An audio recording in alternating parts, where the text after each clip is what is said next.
ఒక్కసారి కొమ్మూరి గోల్డ్ కి కాల్ చేయండి. తాకట్లో ఉన్న మీ బంగారాన్ని విడిపించి మార్కెట్ ప్రైస్ కి వాళ్ళు కొనుక్కుని మిగతా డబ్బులు మీకు ఇచ్చేస్తారు. హలో అండి, అందరికీ నమస్కారం. ఇరాన్ వర్సెస్ ఇజ్రాయెల్ అమెరికా యుద్ధానికి కామాలు పడుతున్నాయి తప్ప ఎక్కడా పులుస్తా మాత్రం పడే అవకాశం కనబడటం లేదు. రెండు వైపుల నుంచి, ఇటు ఇరాన్ వైపు నుంచి, అటు అమెరికా ఇజ్రాయెల్ వైపు నుంచి ఎక్కడా కూడా మేము తగ్గుతామని అనే పరిస్థితి లేకుండా పోతుంది. ఇంకా హెచ్చరికలు, రెచ్చగొట్టుకునే ప్రకటనలే కనపడతా ఉన్నాయి. యుద్ధం ఇంకా ఎంతకాలం కొనసాగే అవకాశం ఉంది. ఇప్పటికే యుద్ధంతో సంబంధం లేని మనలాంటి దేశాలు అనేక ఇబ్బందులను ఫేస్ చేస్తూ ఉన్నాయి. మన భారతదేశంలో గ్యాస్ సమస్యని మనం చూస్తూ ఉన్నాం.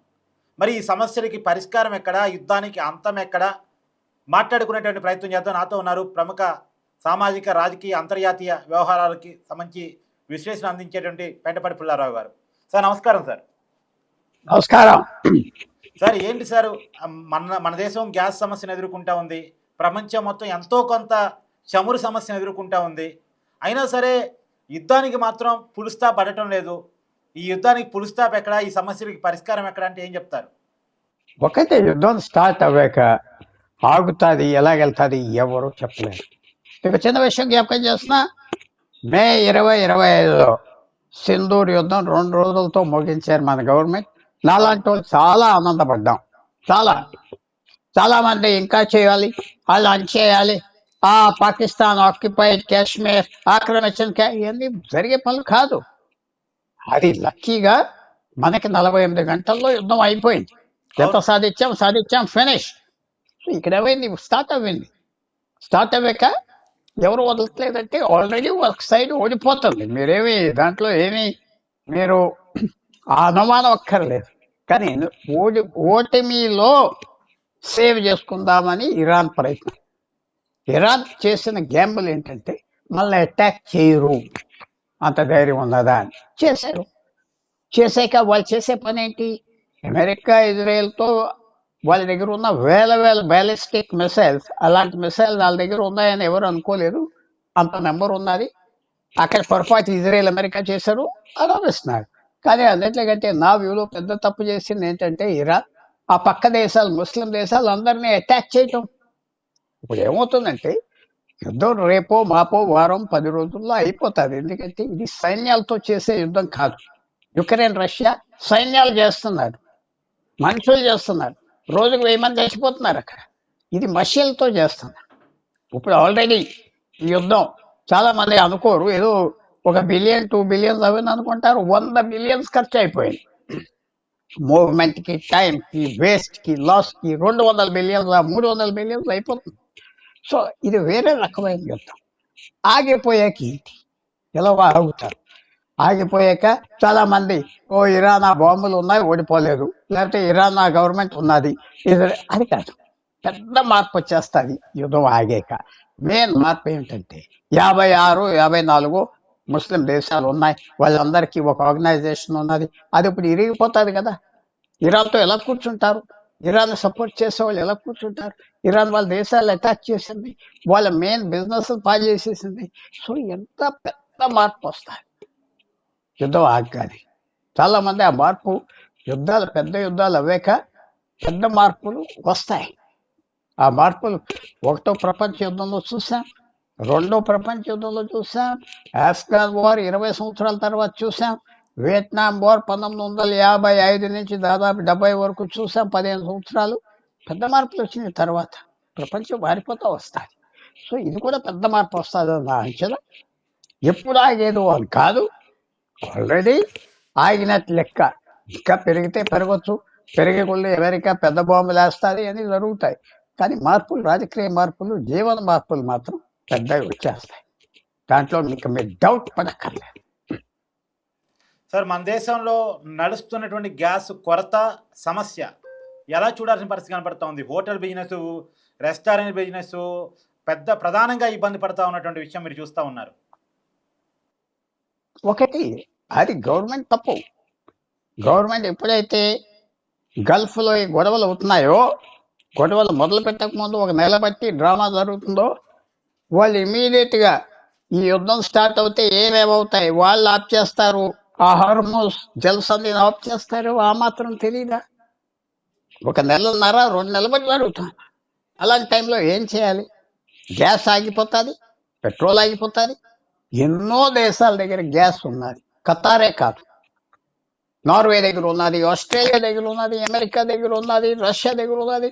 ఆ 2 నెలల క్రితం కొద్దిగా సేఫ్గా ఆర్డర్ చేస్తుంటే అసలు కొరత ఉండదు కదా. ఇప్పుడు ఏమొచ్చిందంటే ఒక 30 రోజులు 40 రోజులు కొరత ఉంటాయి. ఎందుకంటే ఈ గ్యాస్ అంతా నార్వే నుంచి రష్యా నుంచి రావటానికి 40 రోజులు పడుతుంది. స్పెషలైజ్ వాళ్ళకి కావాలి, ఏదో వాళ్ళ మీద పెట్టి తెచ్చేయటం కాదు.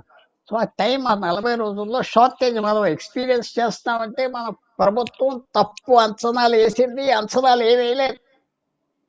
ప్రభుత్వాలకు వచ్చిన ప్రాబ్లం, ప్రభుత్వాలు అంటుందా, వాళ్ళు ఈవేళ మీకు కావాల్సింది టాలెంట్, అలాంటి ఆఫీసర్లు కావాలి, ఆలోచించి చేసేది. Home secretary, foreign secretary, petroleum secretary ఎక్కడ కూర్చున్నారు? వాళ్ళు ఏం పని చేస్తున్నారు?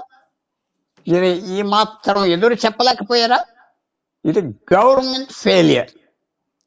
ఇలాంటి యుద్ధం వస్తుంది అని తెలిసి తప్పకుండా చక్కగా వాళ్ళు ప్లాన్ చేయవచ్చు. ఆ ప్లాన్ చేయలేదు. సో అందువల్ల మనం చూసేది ఏంటంటే వాళ్ళు చేసిన తప్పులకి మనం పే చేస్తాం, వాళ్ళు ఏదో టైం పాస్ చేస్తారు. ఇలాగే కోవిడ్ టైంలో ఆక్సిజన్ సిలిండర్ లేక ఎన్ని లక్షల మంది చచ్చిపోయారు.